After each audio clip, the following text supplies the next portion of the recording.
이게 첫 강의입니다. 제일 중요한 거는 잘 들리는 건데요. 뒤에 잘 들리세요? 예. 이 교회 가면은 제일 좋은 게 오디오 시스템이잖아요. 그죠? 목사님 말씀이 그냥 쏙쏙 들어오게. 근데 대부분에 가보면 이 오디오에 관심들이 없어가지고 잘 안 들리는 경우가 많습니다. 여기는 이제 최신 시설이 돼서 상당히 좋은 그 강의장입니다. 오늘 제가 드리려고 하는 이 말씀은 아마 그 신문을 보시면서 신문 없으신 분 있으세요? 감사나무 신문? 다 갖고 계시죠? 그 아마 눈치를 채셨을 텐데 그 6개월 동안 숙제를 드릴 겁니다. 그래서 마지막에 여러분들이 이걸 얼마나 많이 실천을 하고 얼마나 그 기적 같은 일을 많이 체험을 하시고 어떻게 변화하고 효과가 있었는지 이런 것들을 이제 발표를 하도록 그렇게 되어 있습니다. 그래서 한번 오늘 이제 간단하게 설명을 드릴 테니까 잘 한번 그 들어보시고 한번 해보자 이렇게 마음을 모아주시기를 바랍니다. 이 홍명보가 요번에 아주 큰 일을 했습니다. 그거 나왔더니 신문에 난 얘기들을 이제 모았습니다. 지금도 잘했지만 2014년에도 또 기적이 될 것이다. 이런 얘기까지 있고요. 제일 멋진 얘기는 이 정치권이 배워야 된다. 이런 얘기가 있습니다. 홍명보처럼만 한다면 굉장하겠죠.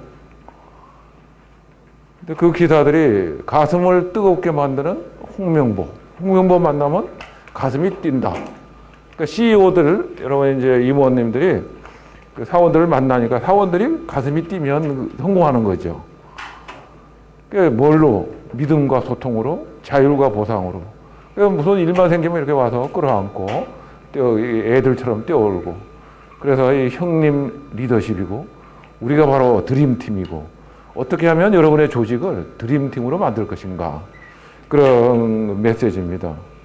홍명보의 무기는 서열 파괴, 일체감 이런 것들이고 멀티플레이어, 그죠? 이 맨 뒤에 있던 사람이 앞으로도 나가고 옆으로 나가고 뭐 자유자재로 하는데 자율적인 팀워크를 이룹니다. 그 대신에 홍명보는 이렇게 얘기했다, 그죠? 너희는 팀을 위해 죽어라. 난 너희를 위해서 죽겠다. 그러니까 어떻게 하면 회사의 사원들을, 임직원들을 몰입을 시켜서 모든 사람들이 열정적으로 이렇게 축구팀처럼 움직이게 만들까? 신바람 나는 축구팀. 바로 행복한 축구팀. 회사가 바로 이렇게 되는 것이 아닌가. 제가 앞으로 이제 끊임없이 여러 번 나오는데요. 지혜로운 사람들, 감독과 선수, 행복한 일터, 선수 생활, 사랑받는 축구팀. 이 세 조건을 잘 맞추면 우리는 정말 그 남다른 일을 할 수 있다. 이걸 누구한테 배웠을까요? 바로 히딩크한테 배웠습니다. 그래서 히딩크 기억나십니까? 맨 처음에 와가지고 골찌만 면하면 다행이다 그랬는데 4강까지 가지 않았습니까? 그런데 그 히딩크의 이름을 딱 보시면 이게 대한민국을 위해서 태어난 분이다. 금방 아실 겁니다. 히든 코리아의 약자입니다. 그러니까 한국인의 잠재되어 있는 역량, 리더십을 일깨워서 신바람나게 뛰게 만드는 것.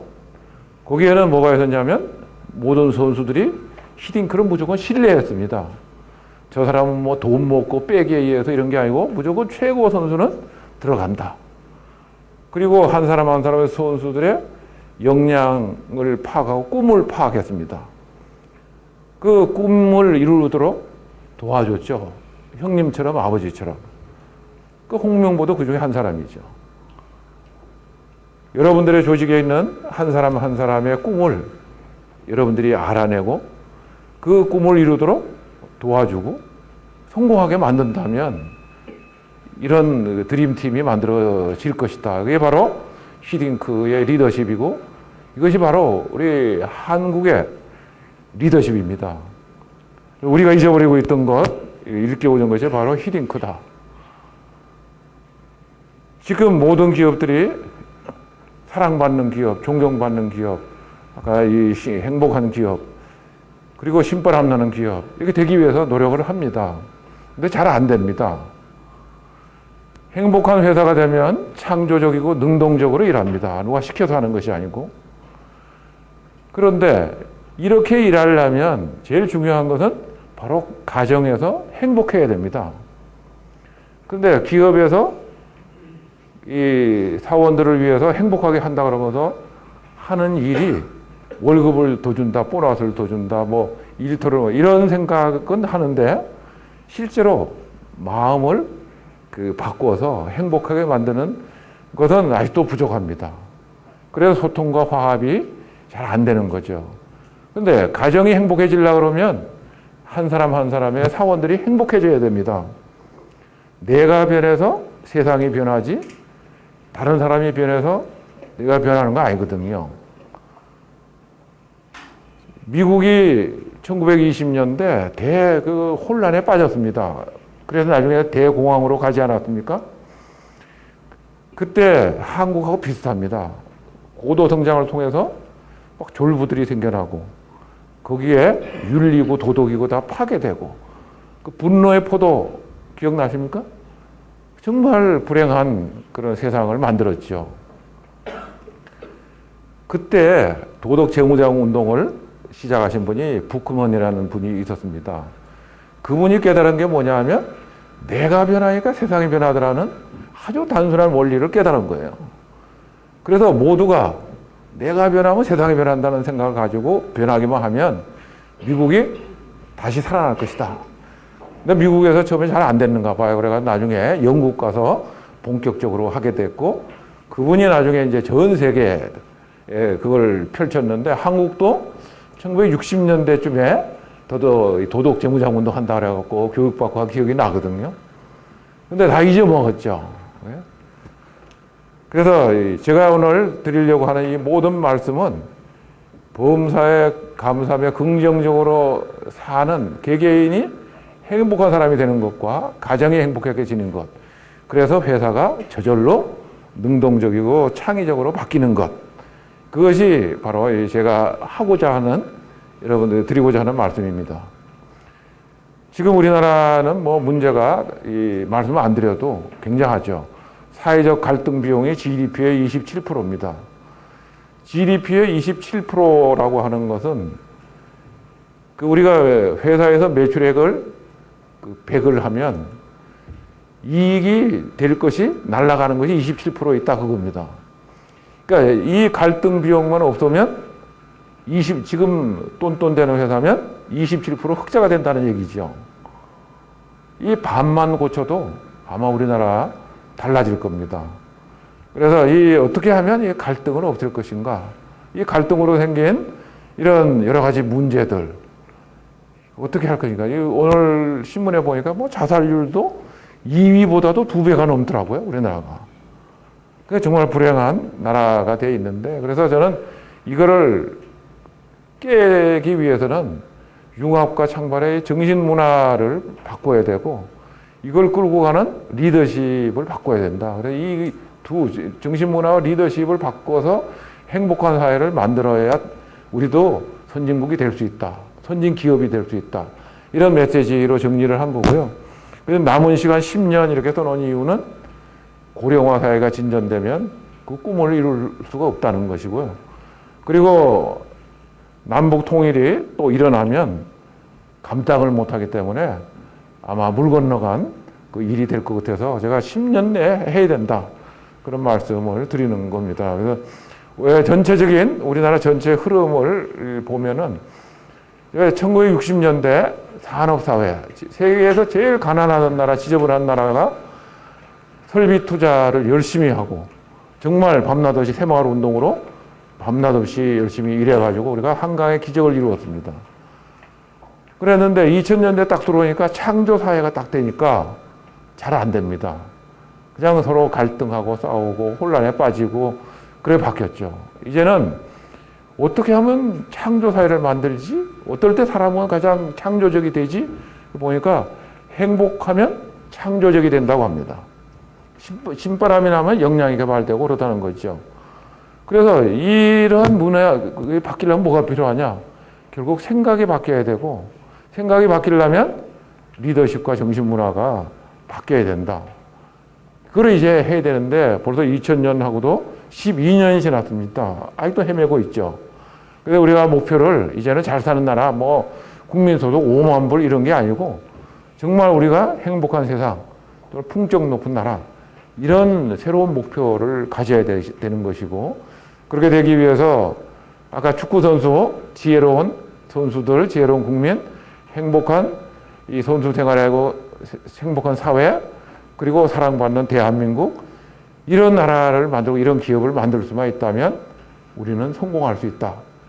그것을 실현하는 길을 제가 정리를 한 겁니다. 왜 이런 요소가 중요해졌나 그러면 21세기 들어오더니 이 시대를 움직이는 자본이 4가지로 늘어났습니다. 저희가 1980년, 90년대까지만 해도 첫 번째 자본, 경제적 자본이죠. 물적 자본입니다. 땅이 있냐, 설비가 있냐, 뭐 생산 도구가 있냐, 뭐가 있냐, 전부 다 그거지. 그것만 있으면 될 거라고 생각했죠.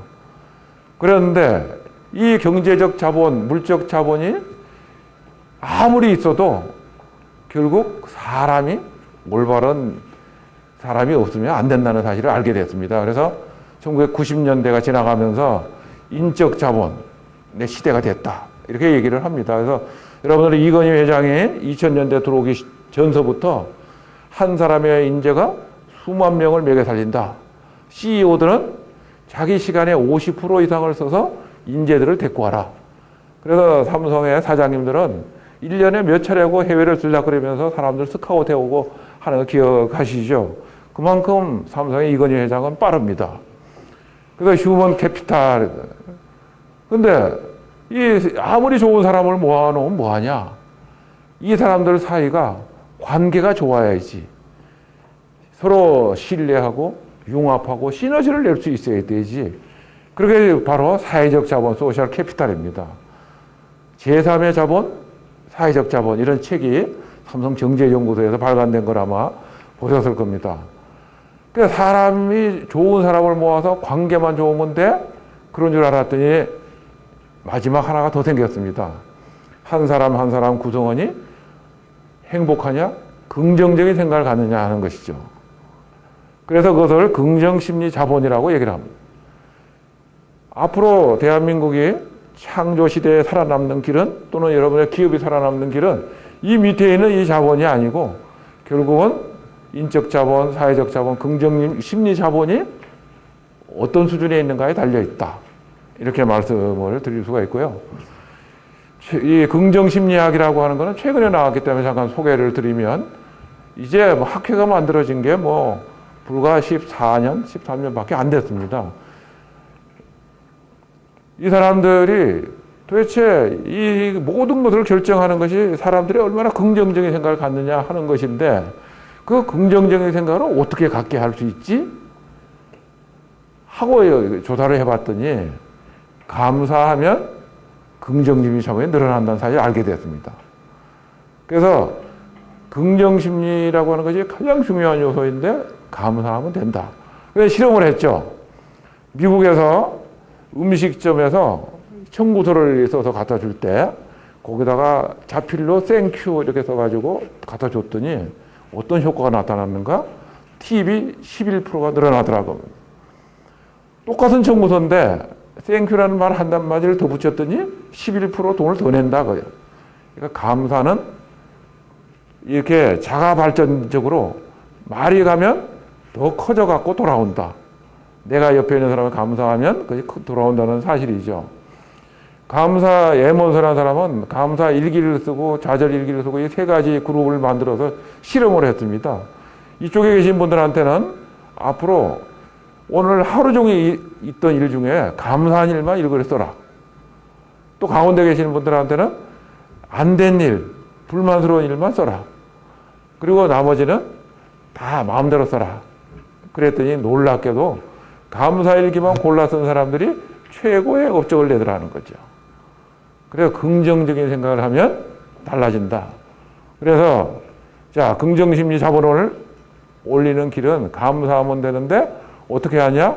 감사 방문하고 감사 편지 쓰고 감사 일기 쓰고 이런 일들이 누적되면 바로 달라진다.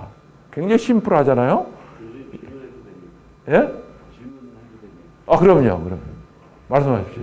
앞으로 더 나올 건 찍으지만 예. 그러면 제3의 자본이나 제4의 자본이 1, 2자본은 틀림없이 측정을 할 수 있지 않습니까? 예, 예. 어느 조직이든 어느 사회가 예. 인적 자본이 얼마 있다, 교육된 예. 하지만 저렇게 좀 무형의 자본들은 내가 얼마를 갖고 있다 또는 이 조직이 얼마를 갖고 있다 그럼 측정할 수 있는 어떤 뭐 매트릭스가 있나? 예, 있죠. 그것을 나중에 이제 말씀을 드릴 텐데 조직의 행복도, 조직의 몰입도를 측정을 합니다. 얼마나 사람들이 헌신적으로 회사 일을 위해서 이 모든 역량을 쏟느냐 안 쏟느냐 이거거든요.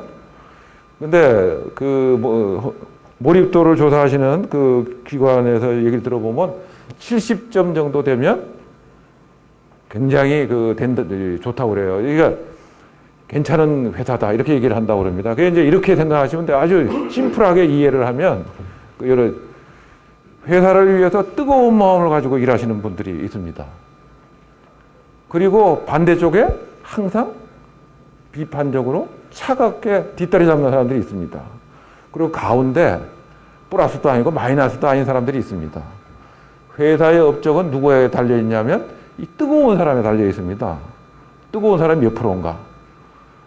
그래서 몰입도가 70이다 그러면 적어도 10% 정도가 아무것도 아니고 가만히 있는 이드나만한 사람이라면 80%가 뜨겁고 10%가 차가우면 차가운 거 빼야 되니까요.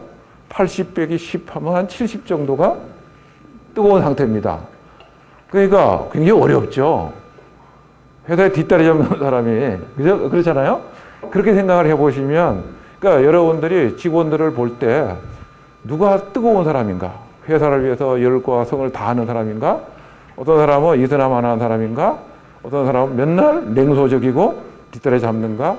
그렇게 이제 구별을 해서 측정을 하는 거라고 보면 됩니다. 자, 그래서 제가 이 긍정 마인드라는 게 도대체 어떤 효과가 있는가 하는 걸 간단하게 설명을 드리면 긍정적인 마인드가 작동을 하기 시작을 하고 그런 행복한 조직이 되면 모든 사람들이 학습하고 공부합니다. 그래서 인간의 역량을 주어진 역량이 100이 있다 그러면 개발된 거는 20도 안 된다고 그러잖아요. 천재들도 뭐 10몇 프로밖에 안 된다고 그러는데 이거를 열심히 개발해서 더 활용하려고 하게 됩니다. 그런데 불만스러운 조직에서는 이게 개발을 안 해요. 그것이 하나의 문제고요. 그 다음에 개발된 거라도 100% 발휘하는가? 어떤 조직에서는 위축되면 있는 것도 안 쓰잖아요. 시키는 거나 하고. 그랬을 때 발휘되는 것이 몇 프로인가? 요 두 가지를 곱하면 조직의 역량이 되는 거죠. 이거를 결정하는 건 전부 다 긍정 심리고 바로 감사다. 거기서부터 모든 것이 시작입니다.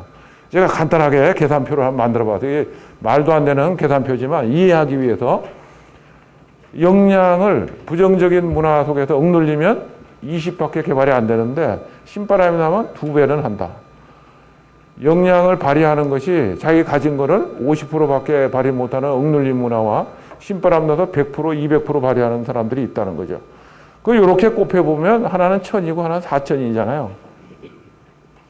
최근에 나온 책 멀티플라이어라고 하는 책에 보면 미국에서 데이터를 쫙 뽑아보니까 적어도 2배가 차이 난다.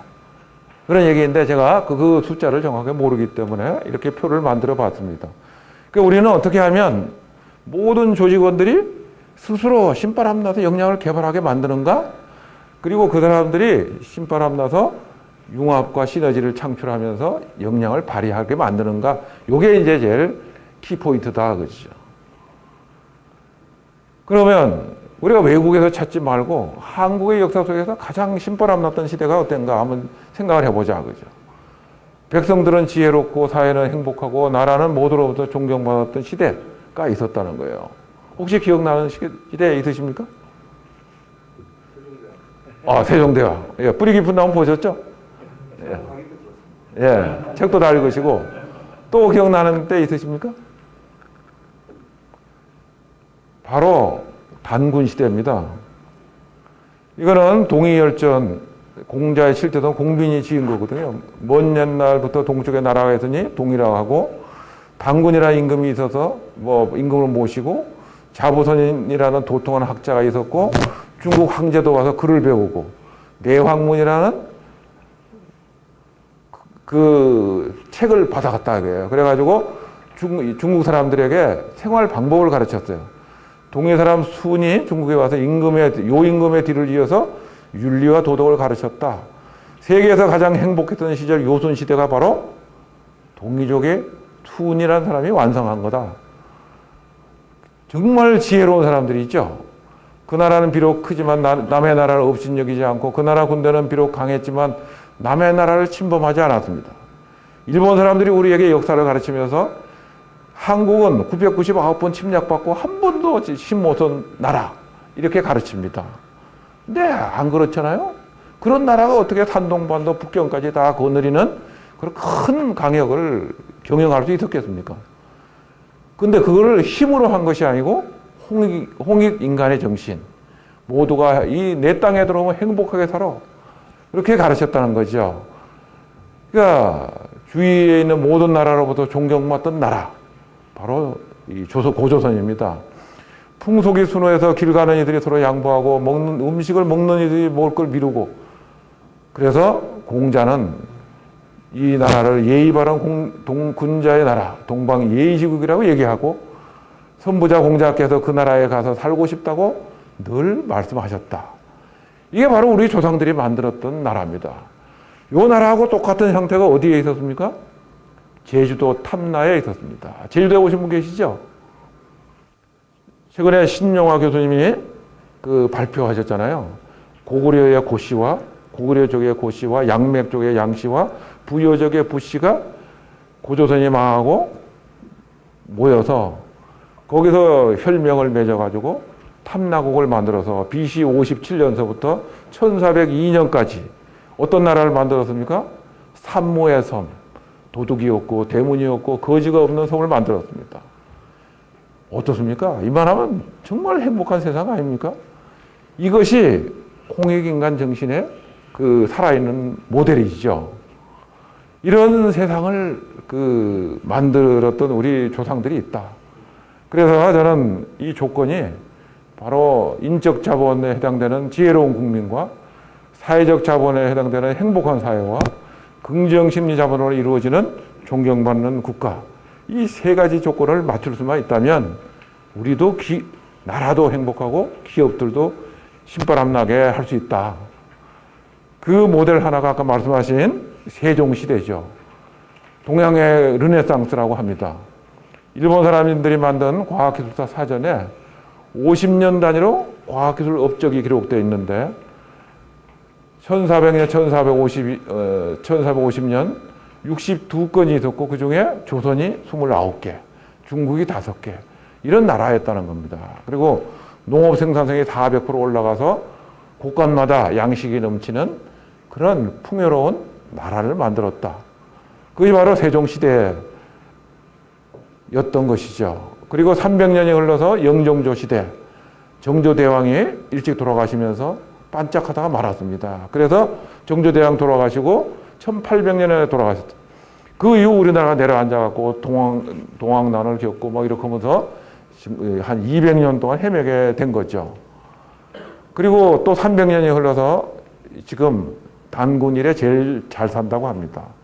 한 나라의 운명은 300년을 주기로 돌아갑니다. 우리가 여기서 성공하면 세종 때처럼 되는 것이고, 그렇지 못하면 아마 영종조 때처럼 내려앉게 될 것이죠. 그래서 정말 결심을 단단히 해야 된다, 그렇게 생각을 합니다. 세종시대도 신바람 나는 시대였습니다. 온 국민은 지혜로웠죠. 세종시대 제일 잘한 게 뭡니까? 경연입니다. 토론이죠. 한석주가 왔다 갔다 등짐 지고 왔다 갔다 하면서 토론하는 거 보셨죠? 그보다 더 크게 넓은 방에서 했습니다. 얼마나 많이 했을까요? 1898회를 했습니다. 한 달에 6번, 7번을 왕이 직접 이렇게 모아놓고 대토론회를 하는 것이죠. 뒷부분에 가면 거의 안 하시기 때문에 앞부분에는 이틀에 한 번도 하고 연이어서도 하고 정말 열심히 했습니다. 토론하면 어떻게 됩니까? 지식이, 지혜가 공유됩니다. 모든 사람들의 수준이 함께 올라가죠. 그리고 누가 어떤 문제가 있는지, 누가 뭘 잘하는지 잘 압니다. 융합이 일어나고 서로 도울 수가 있습니다. 한국 사람의 특징은 뭐예요? 알아도 모르는 척, 몰라도 아는 척. 융합과 시너지가 일어날 수가 없습니다. 그 문제를 깨트린 것이 바로 세종의 경연입니다.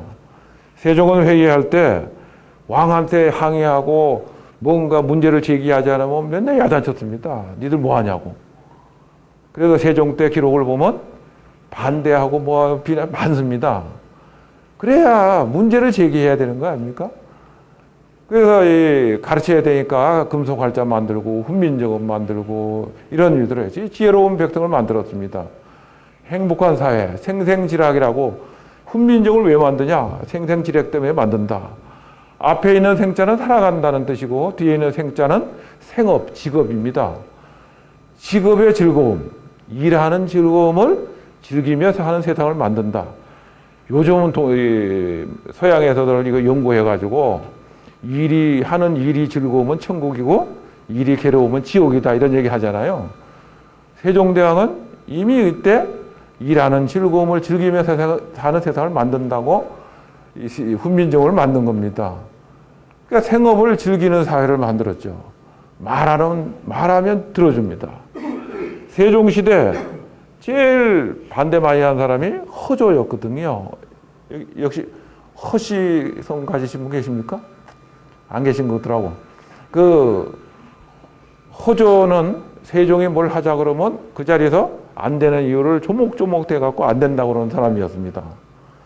근데 세종은 중요한 의사결정을 할 때 허조가 꼭 있어야 돼요. 왜 그럴까요? 찬성을 하는 사람들만 있으면 왕이 얘기하는 것에 문제점을 누구도 걸러주지 않습니다. 근데 허조는 목을 내걸고 반대를 합니다. 문제점을 제기하는 거죠. 반대한다는 건 뭡니까? 전문가라는 뜻입니다. 전문가의 정의, 일본의 컨설턴트가 정의한 바에 의하면 앉은 자리에서 안 되는 이유를 10가지 이상 줄줄 댈 수 있는 사람을 전문가라고 합니다. 근데 회의할 때마다 그 전문가가 사장님이 뭐 얘기하시면 이래서 안 되고 저래서 안 되고 하면 첫 번째는 듣는데 두 번째, 세 번째 되면 어떡합니까? 다음 회의 때 저는 빼. 그래서 우리는 그 바람에 좋은 생각을 하긴 하는데 실패로 돌아간다는 거죠. 우리나라의 수많은 대통령들이 다 실패한 이유가 바로 들어주지 않기 때문에 그렇습니다. 허조는 반대만 하다가 왕행한테 총애를 받으면서 행복하게 돌아갔어요. 그래서 이 양반이 내가 우리 조선 역사에서 가장 행복한 재상이다. 그렇게 얘기를 했습니다. 세종은 그 사람 때문에 성공을 할 수가 있었던 것이죠. 이게 바로 행복한 세상의 기본이고요. 그 다음에 존경받는 국가, 자주자립의 정신문화. 세종은 뭐든지 달라야 된다고 얘기했습니다. 중국에서 4대를 많이 했다고 우리는 알고 있지만 중국에 가고 벤치마크에 가서 갖고 오면 똑같이 하면 야단칩니다. 장영실이 물시계를 보고 똑같은 물시계를 카피했습니다. 칭찬받을 줄 알았죠. 야단 맞았습니다. 어떻게 똑같이 만드냐. 그래서 만든 것이 자경루입니다. 여러분들은 그 경복궁 앞에 민속박물관에 가면 지금 자경루가 복원돼 갖고 돌아가고 있습니다. 제가 그때 그 자문위원을 했거든요. 근데 그걸 자문위원 하면서 따라다녀 보니까 정말 그런 메커니즘이 없습니다. 시계가 돌아가는데 물기둥에 이 부위 같은 통을 만들어 놓고 물이 들어가면 또 오르잖아요. 그래서 1시간 분 이렇게 올라가면 그 막대기를 탁 건드려 갖고 이 지렛대를 건드리면 쇠구슬이 굴러가고 그 쇠구슬이 지렛대 원리에서 더 큰 거로 움직이고 나중에 주먹만한 쇠구슬이 올라가서 시계도 돌리고 알리는 경보도 하고 다 합니다. 이런 메커니즘이 세계에 없습니다. 그런 자동 그 물시계를 만드는 거죠. 왜요? 달라야 된다는 방침 때문에. 근데 한국은 지금까지 모방을 해왔습니다. 바꿔야 되는데. 그 세종 때는 정말 그 어려운 시기에도 달라야 된다, 달라야 된다. 그래서 의학기술도, 농사기술도, 무기체제, 거북선, 화포, 하차, 이거 전부 다 그 창조적인 거 아닙니까? 우리는 그렇게만 만들면 정말 창조적인 나라를 만들 수 있다. 그게 바로 이 세종의 그 시대입니다. 첨단 과학기술을 그래서 할 수 있었고요. 농업 생산성 400%를 할 수 있었고요. 그리고 경제력과 국방력으로 설린 외교를 했습니다. 왜구들이 쳐들어오지를 못했습니다. 6만 대군의 해군이 있었습니다. 그리고 거북선과 화포, 화차가 있었죠. 그렇기 때문에 쳐들어오지 못했어요. 근데 그렇다고 힘만 갖고 되겠습니까? 100%야죠. 400% 늘어난 농업 생산성을 가지고 일본 사람들을 매겨 살렸습니다. 어느 시점에 딱 잘라보니까 부산에서 한양까지 오가는 길가에 일본 사람이 3,000명이 오고 가고 있더라. 이런 기록이 있을 정도로 100%였습니다. 글을 나눠주고 책을 나눠주고 문화를 나눠주고 양식을 나눠줘서 모두로부터 사랑받는 존경받는 그런 나라가 됐어요. 중국의 황제가 뭘 걱정한 줄 아십니까? 앞으로 잘못하면 모든 국가들이 중국에 안 오고 조선에 갈까 걱정을 할 정도로 발전을 했었습니다. 이런 나라 바로 당군의 시대나 마찬가지겠죠. 그래서 이거를 줄이면 정리하면 지혜로운 국민, 행복한 사회, 존경받는 국가인데 이런 세상을 어떻게 만드는가 간단하게 하자. 한국 사람은 복잡하면 안 됩니다. 한국형이라는 말을 제가 앞으로 많이 쓸 겁니다. 사람이 그 심팬지하고 다른 게 뭔가? 그 DNA가 다릅니다. DNA가 1.3% 차이가 있다고 그럽니다. 그러면 우리나라 말로 하면 98.7%가 같다는 뜻이잖아요. 우리는 대부분 99%좀 같으면 다 같다고 그럽니다. 그런데 한쪽은 동물원 우리 안에 들어앉았고 한쪽은 밖에서 구경하잖아요. 엄청난 차이입니다. 우리는 서양 사람과 인간이기 때문에 같다고 생각합니다. 다르다는 거죠. 서양 사람과 한국 사람의 DNA를 조사하니까 0.1% DNA 차이 있다고 합니다. 근데 그 0.1%로 서양 사람들은 논리적으로 생각하고 한국 사람들은 감성적으로 생각합니다. 우리는 직관적으로 봅니다. 그런데 감성적인 사람은 논리적으로 생각을 못하기 때문에 누군가가 논리적인 걸 설명을 하면 홀랑 넘어갑니다. 그래서 굉장히 좋다고 받아들이죠. 그런데 감성적이니까 실천이 안 됩니다. 우리나라가 노동법 만들 때 세계에서 좋다는 노동법은 다 모아다가 세계에서 가장 좋은 노동법을 만들었습니다. 논리적으로 맞죠. 가능했습니까? 그 노동법 때문에 얼마나 고생 많이 했습니까? 오늘날 리더십이 되든 일하는 방법이 되든 뭐든지 미국의 방법 설명을 들으면 기가 막힙니다. 그런데 와서 성공하는 게 별로 없습니다. 식스시그마 성공하시는 회사 몇 군데 있습니까? 많지 않습니다. 리더십도 마찬가지입니다. 왜 그렇습니까? 논리적인 생각을 하는 사람들이 아니기 때문에 그렇다고죠. 인사고과표 1년에 2번씩 쓰시잖아요. 항목이 한 20개쯤 있습니다. 여러분들은 그 항목대로 계산하십니까? 대한민국에 제일 잘한다는 삼성 인력개발원에서조차 그렇게 못합니다. 왜요? 우리는 벌써 딱 사람을 보면 김 부장 85점 알고 있습니다. 그런데 항목별로 점수를 내니까 95점 나옵니다. 그럼 어떡합니까? 95점으로 바꿉니까? 점수표를 바꾸죠. 한 번만 해보면 그다음부터 요령이 생겨갖고 사람 점수 밑에 써놓고 위에를 맞춥니다. 그거 왜 합니까? 처음부터 아예 그냥 쓰지. 페이퍼웍을 하려고요? 자, 이게 한국적인 리더십이 필요하고 한국적인 정신문화가 필요하고 한국적인 방법이 필요한 이유입니다. 삼성 왜 잘합니까? 현대 왜 잘합니까? 삼성식, 현대식으로 일을 하기 때문에 그렇습니다. 근데 다른 데는 어떻게 됩니까? 논리적인 걸 갖고 와서 삼성에 맞도록 접목을 시켜야 되는데 논리적인 걸 도입하지 못합니다. 중소기업, 중견기업들은. 그렇기 때문에 일하는 방법이 못 따라가는 거죠. 그래서 제가 이 일도 한국적으로 한다. 지혜로운 국민은 책 읽는 거 하나로 하자.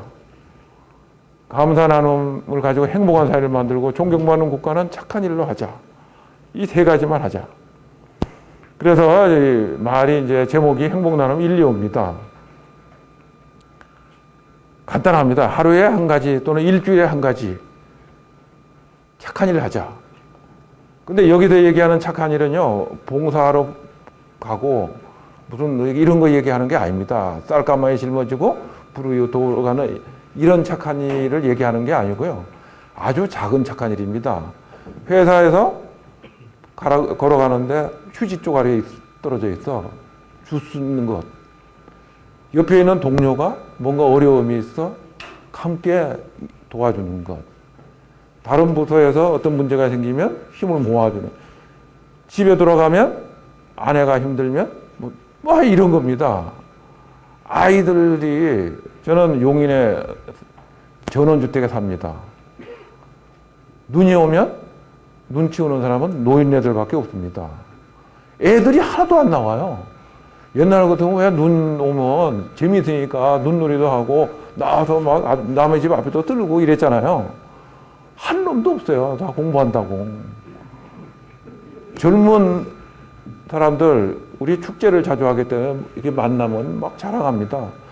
아, 뭐 어디 가서 무슨 봉사활동하고 뭐. 근데 그런 양반들이 눈을 치우러 안 나옵니다. 저는 그런 진짜 착한 일을 얘기해요. 남한테 보여주려고 하는 착한 일이 아니고 진짜 착한 일. 집에서 어린이를 키울 때 부모님을 위해서 신발을 가지런히 하고 그죠? 잠자리 일어나면 이부자리 개고 청소 좀 하고 이런 착한 일을 하자. 그런 뜻이고요.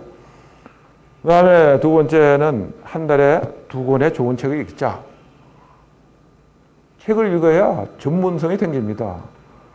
저는 어디나 가면 이게 조직을 모아놓고 이렇게 물어봅니다. 책을 몇 권이나 읽느냐. 그러면 대부분 책을 읽었다고 안 그럽니다. 예를 들어서 구매 부서에 모아놓고요.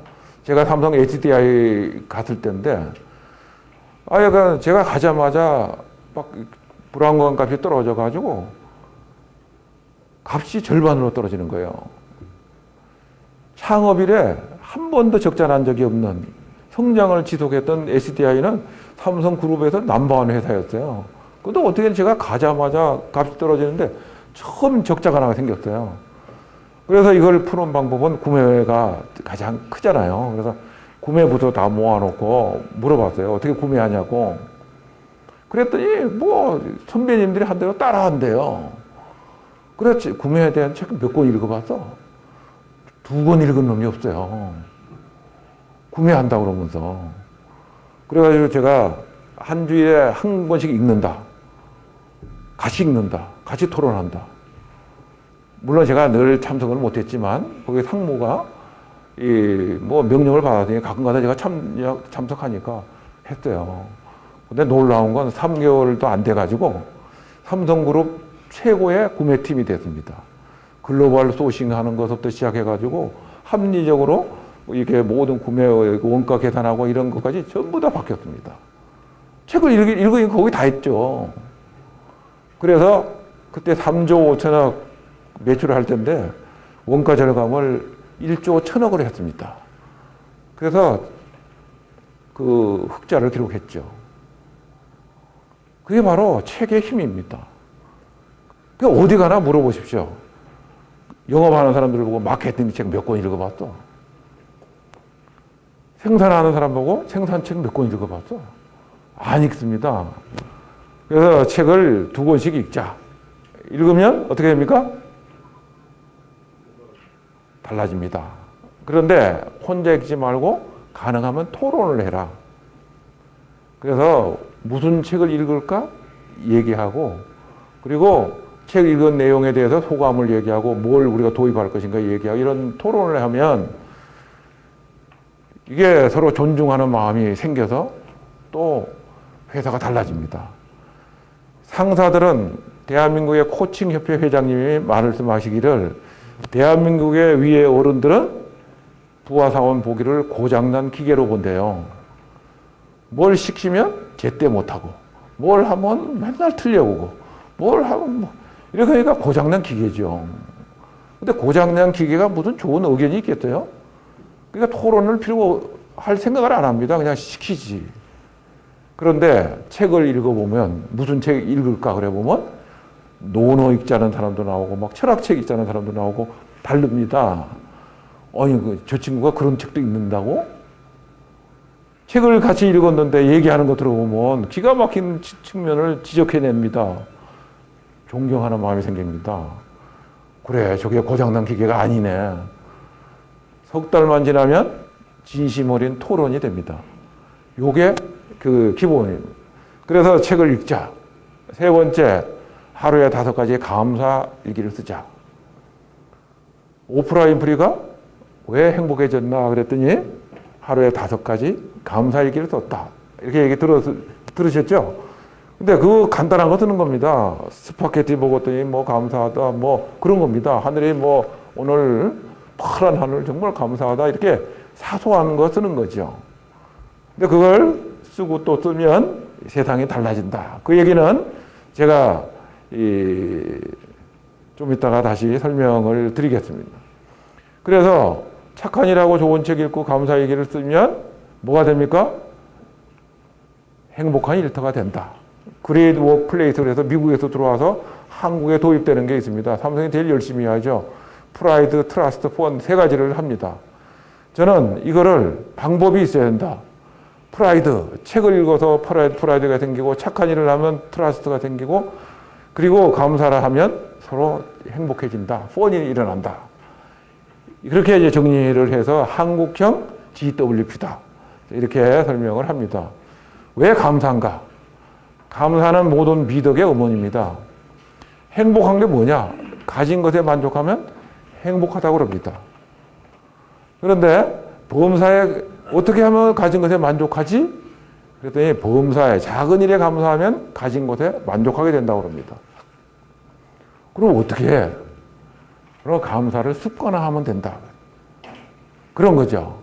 그래서 이 감사라는 거는 바로 힘이고 에너지고 파동이기 때문에 이 힘을 잘 쓰면 모두가 행복해질 수 있다. 그 논리 체계가 이렇게 되어 있습니다. 행복은 가진 것에 만족하는 것이죠. 아담과 이브가 있습니다.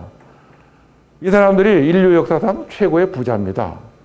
하나님이 세상 만들어갖고 나무 한 그루 빼놓고 다 줬거든요. 그러니까 최고의 부자죠. 그런데 그 나무 한 그루 안 줬다고 그냥 하나님을 원망하고 그걸 훔칩니다. 이게 인간이거든요. 그러니까 지금 월급을 2배 주고 뭐 집을 2배로 늘려주고 백날 해도 절대로 행복할 수 없다는 겁니다. 그래서 그 인간은 가진 것에 만족하도록 만들어야 비로소 행복해진다 하는 것이죠. 그럼 어떻게 하면 되는데? 범사에 감사하면 된다. 그거 하는 방법이 뭐냐? 감사일기, 감사편지를 계속 쓰는 겁니다. 하루에 5가지 쓰면 얼마나 오래 쓰면 될까요? 1만 번의 법칙이라는 게 있습니다. 1만 번의 법칙은 서양 사람들이 사람이 어떤 소원을 계속 얘기를 하면 기적같이 일어나게 되는 것이 몇 번인가? 1만 번이다. 인간의 뇌는 의식의 세계와 잠재의식의 세계가 있습니다. 우리는 말하고 움직이고 하는 것은 의식으로 움직입니다. 그건 5%밖에 안 된답니다. 제가 오늘 소화가 안 돼서 위를 빨리 움직여야 되겠어. 혈압이 어떠니까 심장을 이렇게 이게 안 되잖아요. 그거는 뭐가 움직입니까? 자율신경계가 움직인다는 거죠. 그 자율신경계는 뭐가 움직입니까?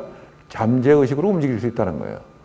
잠재의식에 뭘 집어넣어야 됩니까? 메시지를 1만 번 집어넣으면 작동하기 시작한다는 거죠. 이게 바로 말하는 대로 이루어진다는 것인데요. 서양 사람들이 연구를 해보니까 뭐든지 소원을 1만 번 얘기하니까 이루어진다는 걸 알게 됐습니다. 근데 저희가 보니까 우리 조상들이 아들 낳고 싶으면 큰 바위 앞에 가갖고 하루에 100번씩 절해갖고 100일 기도합니다. 절에 가서 100일 기도하죠. 사람들이 전부 다 얘기합니다. 아이, 그게 뭐 100일 기도하고 되는 거야. 그 스님들이 다 도와준 거지. 맞습니까? 우리 조상님들은 10,000번 하면 된다고 믿었습니다. 하루에 100번씩 100배 절하면서 100일 하면 꼭 10,000번입니다. 그래서 100일 기도인 거죠. 그래서 이것이 바로 말하는 대로 이루어진다. 아브라카다브라라는 말이 바로 히브리 말로 말하는 대로 이루어진다는 뜻입니다. 자, 이 기독교적으로 얘기하면 심령이 가난한 자는 복이 있나니 천국이 저희 것이며 이렇게 얘기합니다. 심령이 가난하면 감사하게 됩니다.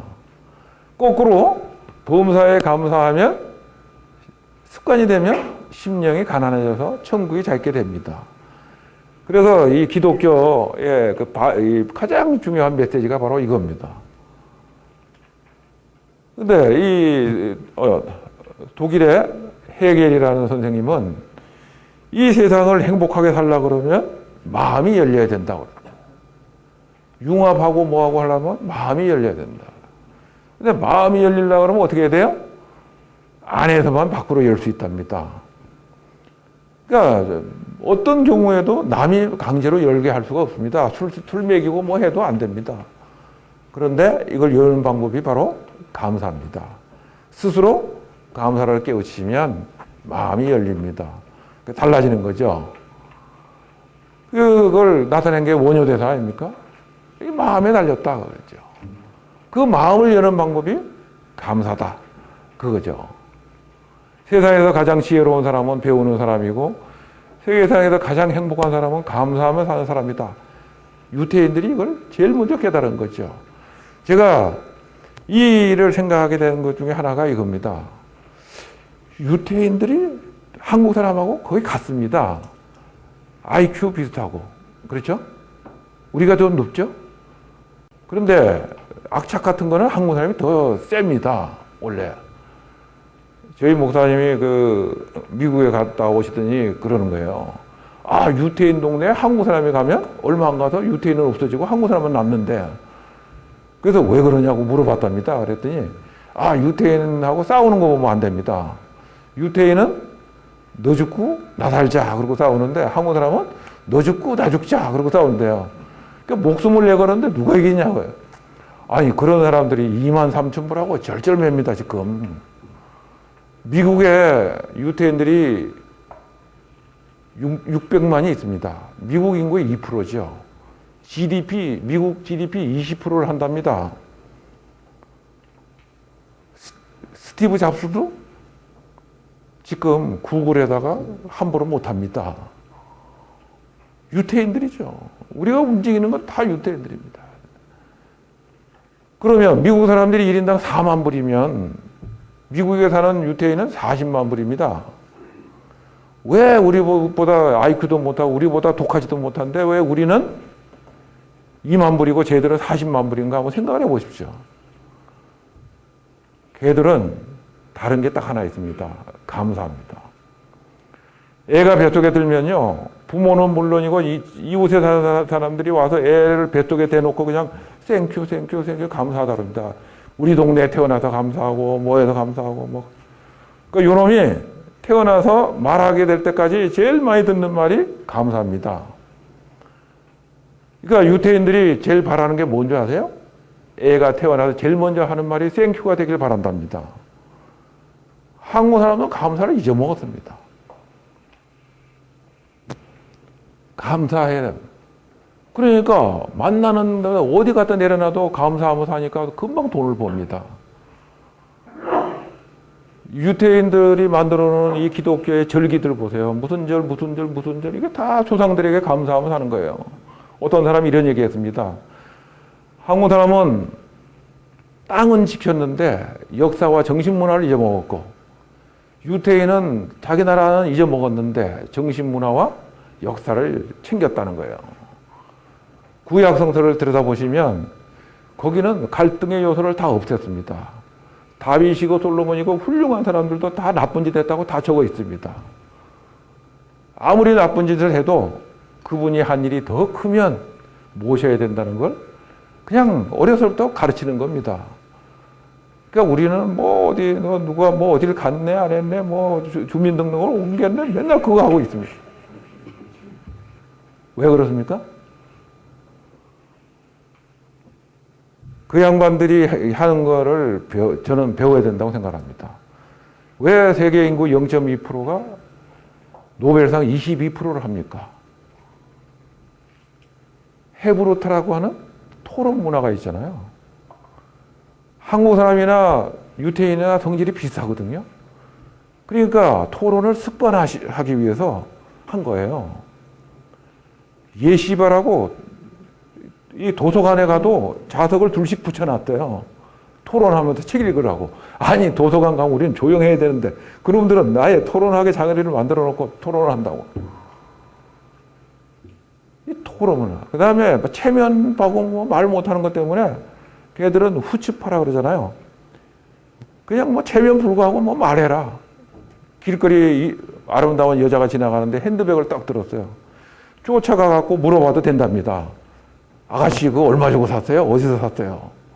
한국에서 그렇게 물었다가는 박살나겠죠. 그게 왜 그래요? 뭐든지 묻고 뭐든지 가르쳐주고 뭐든지 이렇게 하는 것이 괜찮도록. 우리는 체면 때문에 권위의식 때문에 안 되는 거를 그 사람들은 그렇게 될 거라고 생각을 하고 아예 습관을 만드는 거죠. 그래서 토론하니까 이 두뇌가 우리는 암기의 두뇌만 늘어나는데 걔들은 창의적인 발상이 늘어나니까 그렇게 된다는 거죠. 그러면 회사에서 할 일이 뭐예요? 토론 문화를 만드는 거죠. 독서를 해서 토론하고 얘가 옆으로 갔습니다. 자, 감사는 파동이고 힘이고 에너지입니다. 와칭이라는 책에 잘 나와 있습니다. 양자 물리학으로 설명이 됩니다.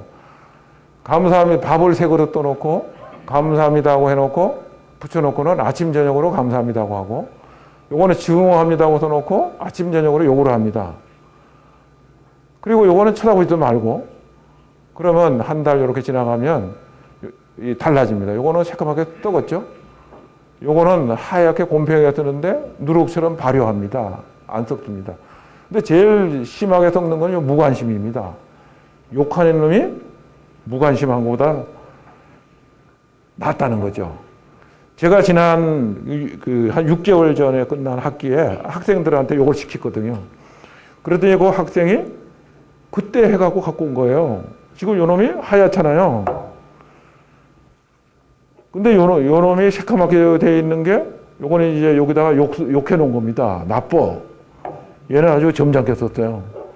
요거는 쳐다보지도 않는데 새까맣잖아요. 흰 게 하나도 없어요. 이거는 그냥 책상에 올려놨는데도 아직도 안 섞습니다. 놀라운 일이잖아요. 이게 바로 감사의 힘입니다. 이 실험을 제갈영웅 대림대 총장한테 제가 2년 전에 이 학교도 노사 분교처럼 학내 분교가 있었대요. 그래서 그걸 풀기 위해서 저한테 와서 얘기해달라고 해서 이걸 했죠. 그랬더니 못 믿겠대요. 자기가 하더라고 이걸. 근데 이 양반은 학구적이 돼가지고 영어로도 하고 일본말로도 하고 중국말로도 하고 7개국어로 했는데 한국의 밥이 7개국어를 알아듣는 거예요. 놀라운 일입니다. 이분의 아드님이 공부를 못해갖고 중학교 성적이 양가입니다. 그러니까 도저히 서울에서 학교를 못 보내니까 미국에 보냈어요, 고등학교를. 근데 거기서 또 꼴찌하는 거예요. 그러던 놈을 여름방학에 온 놈을 데리고 이걸 했습니다. 한 달 동안. 아버지하고 둘이서 감사합니다. 욕했죠. 그런데 돌아가자마자 우등생이 된 겁니다. 그래서 아버지가 놀라서 전화를 했어요. 너 어떻게 공부하게 됐어? 그랬더니 그놈이 한 얘기입니다. 감사하니까 무생물이 밥도 안 썩는데 내가 꼴찌하는 거는 내 인생이 썩는 거 아니야. 그래서 그 생각이 번쩍 등에 공부가 되더라는 거죠. 그 덕택에 금년에 미국 대학에 좋은 대학을 들어갔습니다. 그게 바로 감사의 기적이죠. 아이들이나 사원, 임직원들은 행복해야 능력을 발휘합니다. 긍정적 정서가 생기면 호기심과 창의력이 되고 잠재 역량이 개발됩니다. 사원들이나 아이들이나 똑같습니다. 칭찬해야 됩니다. 이분은요, 하루에 화를 많이 내는 분입니다. 막 집어 던지고 막 이런 분인데, 미국에서 하루에 100가지 감사를 써가지고 성공하신 분입니다. 이 양반이 뭐 사람들하고 싸우고 욕하고 막 이러니까 애도 공부를 못하지, 교인들은 도망가지. 그래서 이제 용맹정진해갖고 깨달은 게 감사해야 되겠다. 오프라 윈프리를 탁 보니까 하루에 5개. 그 여자는 착한 여자지. 미국 사람들은 일상용어 26%가 땡큐야. 나는 나쁜 사람이지. 맨날 욕하지. 그러니까 100개씩 써야 돼. 이렇게 이제 노력을 해가지고요. 2년 반 걸려갖고 하루에 100개씩 쓰는데 지금도 씁니다. 그랬더니 놀라운 거는요, 교인들도 많이 좋아졌지만 자기 딸, 평범하게 극이 없던 딸이 중학교 때까지 그러던 애가 고등학교 졸업할 때 전교 1등을 했습니다. 그래서 아버지가 나가서 영광스럽게 상도 받았고요. 빌 게이트 장학재단은 박사학위 끝날 때까지 모든 비용을 다 대준다네요. 1년에 한국 사람을 4명, 5명 뽑는답니다. 거기 들어가고 지금 옥스퍼드 가 있대요. 평범한 나이가 비범해졌다, 탁월해졌다고 해요. 왜? 한국 사람들은 맨날 아이들을 키울 때 하지 마라, 하지 마라, 하지 마라 억누른다는 거예요. 회사에서도 상사들이 신입사원이 들어와 젊은 아이들이 뭐 하겠다 그러면 야 임마 그거 쓸데없는 짓을 해, 뭐 시키는 대로 해. 눌린다는 거예요. 내버려두면 역량을 100m, 200m 쑥쑥 자랄 텐데 돌덩이같이 꾹 눌러놓으니까 피지도 못하고 죽지 않냐. 그래서 돌덩이를 치워라. 제가 이 얘기를 하려고 말씀을 드린 거고요. 이걸 보고 저희 감사남 신문사 2년밖에 안 됐습니다. 거기에 2년짜리 신입사원이 이 양반 얘기 듣고 백감사에 도전해서 100일간 했는데 지금 6개월도 안 돼갖고 명강사가 돼가지고 여하튼 포스코 그룹이고 뭐 1년에 150회 정도 강의하고 다녀요. 이 책을 썼는 자기 경험을 가지고 썼는데 베스트셀러가 됐습니다. 그게 인생이 달라진다는 거죠. 부정적인 생각을 하면 뇌에 피가 흐르지 않습니다. 감사하는 마음을 가지면 피가 이렇게 흘러갑니다. 건강해집니다. 심장의 박동이 감사하면 평온하고요. 분노하면 이렇게 됩니다. 그러니까 건강해지는 거죠. 스트레스도 없어집니다. 감사하니까 이런 기적이 있습니다. 마음이 너그러워집니다. 경상도 사람들 집에 가면요, 막 이게 마음대로 막 떠듭니다. 그죠? 욕하고 술 먹고 와서 행패. 어느 날 집에 갔더니 아내가 자고 있습니다. 남편이 늦게까지 일하고 들어왔는데 부엌을 이렇게 쓰다 보니까 그냥 설거지할 게 그냥 산더미같이 있습니다. 옛날 같으면 발로 찹니다. 뭐 하냐고. 감사하는 거를 찾아니까 아내한테 감사한 일 10가지, 20가지, 30가지 쓰고 나니까 생각이 달라집니다. 아내의 감사한 일을 생각하니까 발로 찰 수가 없죠. 얼마나 고단하면 잠들었을까. 내가 설거지 해줘야지. 포스코 사람들이 요새 그렇게 바뀌었습니다. 이게 감사의 기적이죠. 너그러워집니다. 사람이 부드러워지죠. 너그럽고 부드러워지면 다 되는 거 아닙니까? 그러니까 칭찬을 합니다. 아이에게 정말 니 왜 수학 못하냐, 뭐 못하냐 맨날 야단치면 그놈이 그거 잘하겠습니까? 못하는 거 야단치면 더 못합니다. 그런데 그 아이에게 감사한 걸 찾아보면 그래도 건강하니까 잘하고 공 잘 차니까 좋고 뭐 좋은 게 많습니다. 그걸 칭찬하면 그놈이 못하던 것도 잘한다는 거예요. 그래서 긍정적으로 키워라.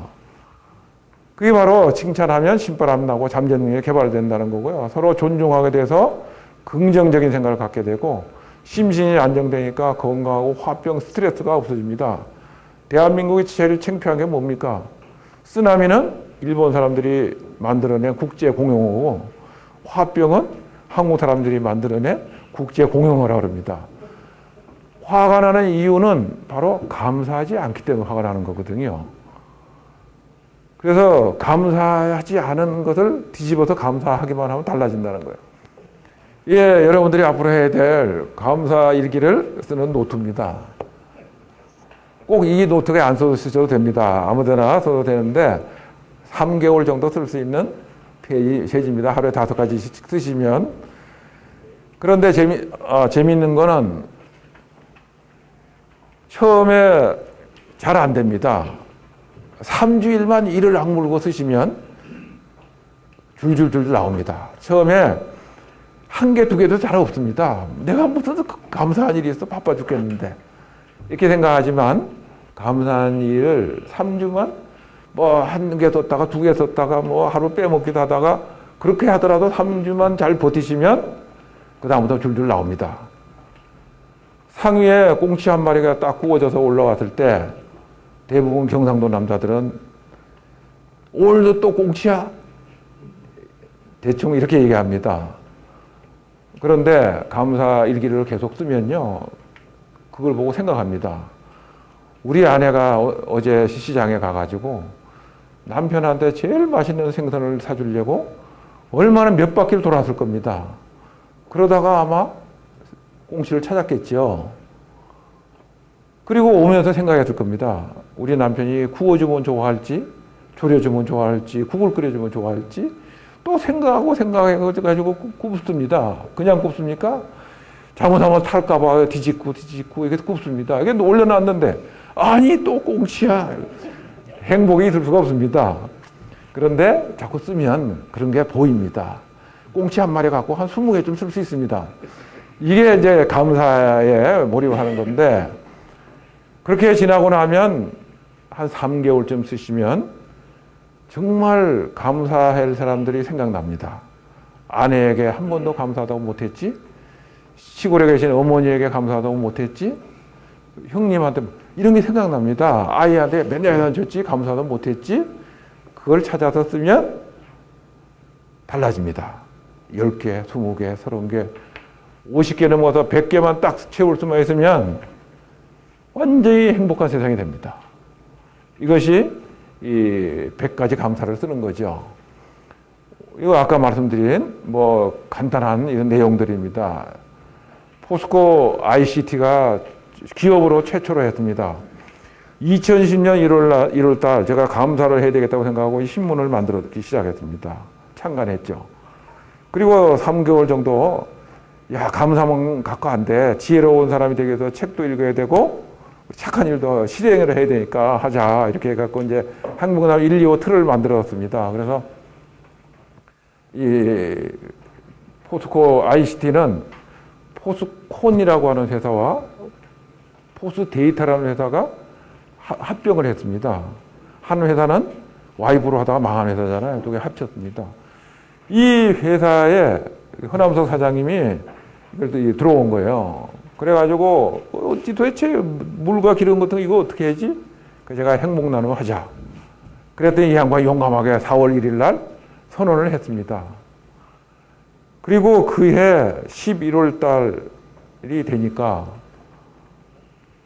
회사가 변화하기 시작했습니다. 그리고 그 다음 해가 되니까 포스코 그룹 넘버원이 됐습니다. 어느 정도 됐나요? 몰입도입니다. 아까 말씀하셨죠? 2009년도에 포스코 그룹 꼴찌 했습니다. 43%. 2011년 84% 포스코 그룹 넘버원이 됐습니다. 지금도 제일 성장을 하고 있습니다. 완전히 사람들이 달라졌습니다. 얼굴 쳐다보면. 이 양반들이 달라지니까 포스코의 정주장 회장이 어렵잖아요. 그래서 쟤들이 도대체 어떻게 저 형편없는 애도 저렇게 바뀌었어. 그래가지고 포스코 전 그룹이 지금 하고 그 협력회사는 물론이고 뭐 외주 하청회사 다 하고 있습니다. 그랬더니 포항시장님이 그래 새마을 발상지 포항이 21세기에도 행복도시 만들자. 이거 해야 되겠다. 그래가지고 포항 53만 명이 지금 합니다. 포항 가면 뭐 감사 둘레길이 동네마다 생기고 감사 공원 생기고 막 난리입니다. 한번 가보십시오. 포항 사람들이 정말 이제까지 이렇게 행복한 적이 없었다고 생각할 정도로 바뀌고 있습니다. 그래서 놀라운 거는요. 전부 다 이 사람들이 자녀들이 달라졌다고 얘기합니다. 회사가 달라졌다는 얘기 하는 사람 한 사람도 없습니다. 가정이 행복해졌다는 거죠. 가정이 행복하면 모든 행복의 근원입니다.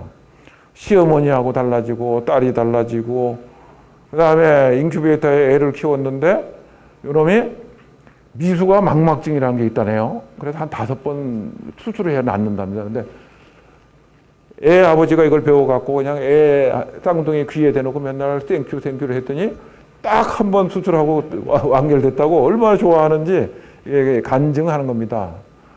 이 아버지하고, 아들하고 엄마하고 그냥 셀이 싸워갖고 이 아버지가 아들에게 청감사를 썼습니다. 3일 동안.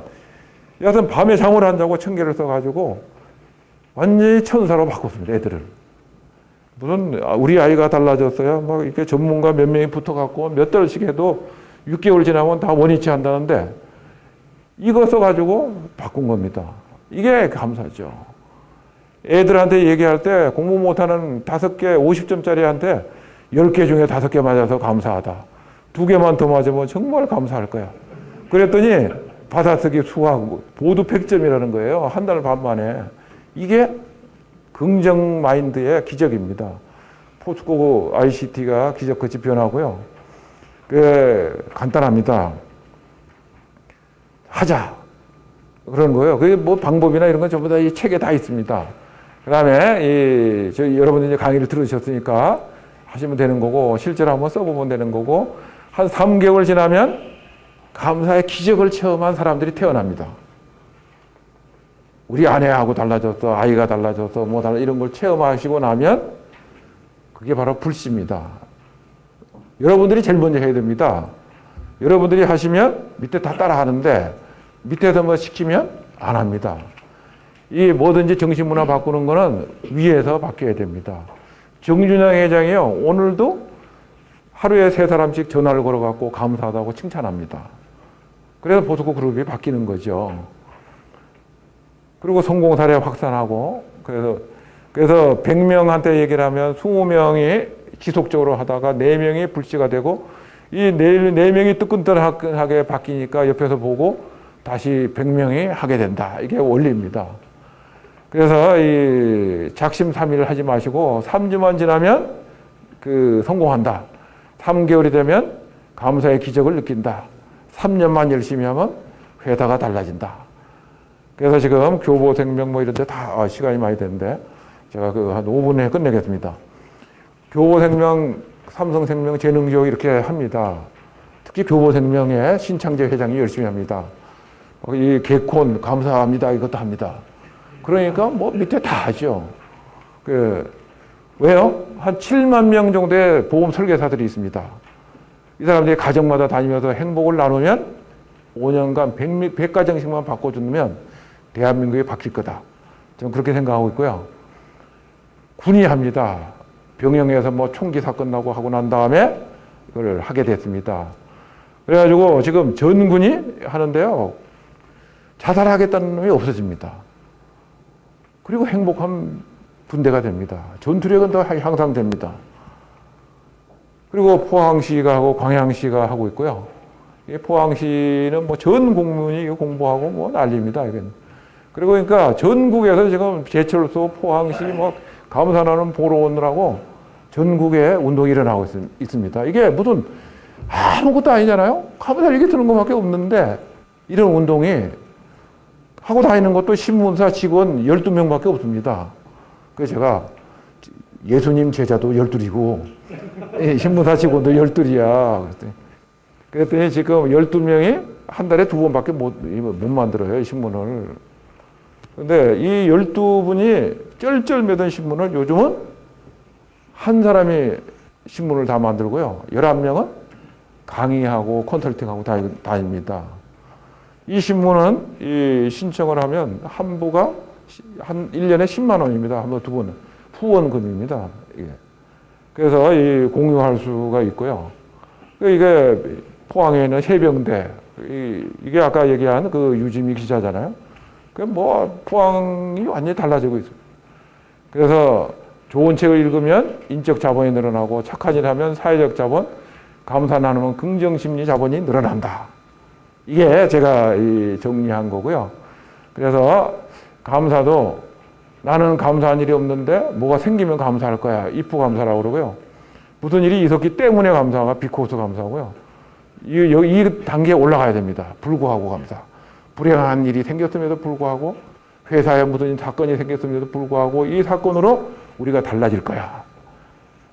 이렇게 생각하는 거죠. 그리고 그 다음에 4단계가 착한 일로 감사받는 것이고 좋은 책 읽어서 남 지혜를 나눠주는 것이 최고의 경지입니다.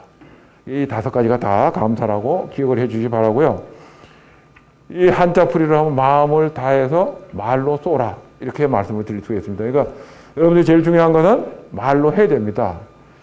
포항 포속회 어떤 친구가 감사를 해서 어머니에게, 시골에 있는 어머니에게 100가지를 썼는데 자기가 생각을 해보니까 명절날도 가기 싫었거든요.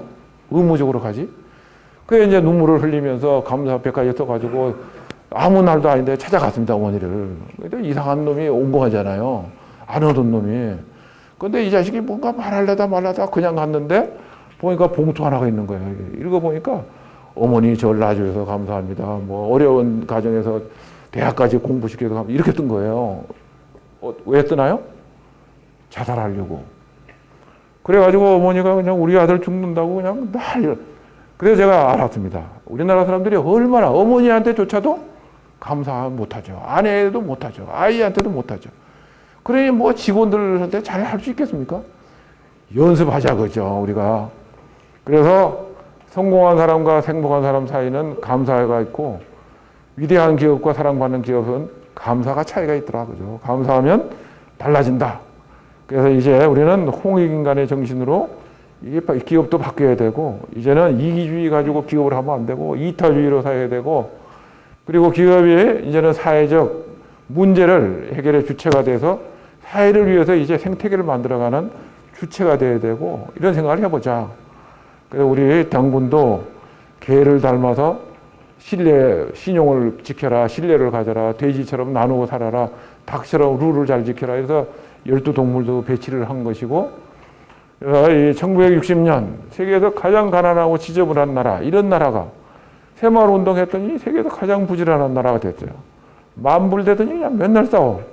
그래서 제가 행복나는 운동을 시작을 하게 된 겁니다. 그래서 앞으로 여러분 이게 술을 드실 때도 앞으로 감사 미소 이러시면서 드시기 바랍니다. 감사해요, 사랑해요, 미안해요, 소중해요. 이걸 입에 달고 살면 세상이 달라진다. 여러분들이 매일 쓰시고요. 그래서 나중에 100가지 감사 쓰신 분도 생길 거고 기적 느끼신 분도 계실 거고 이것들을 6개월이 끝나기 전에도 한번 중간 점검을 또 할 겁니다. 그리고 만약에 필요하시면 얼마든지 도와드리도록 하겠습니다. 그래서 여러분의 회사가 행복하고 여러분의 가정이 행복하게 되기를 바랍니다. 그래서 딱 5분이 초과가 돼서 여기서 감독을 하고 있습니다. 끝내도록 하겠습니다. 감사합니다.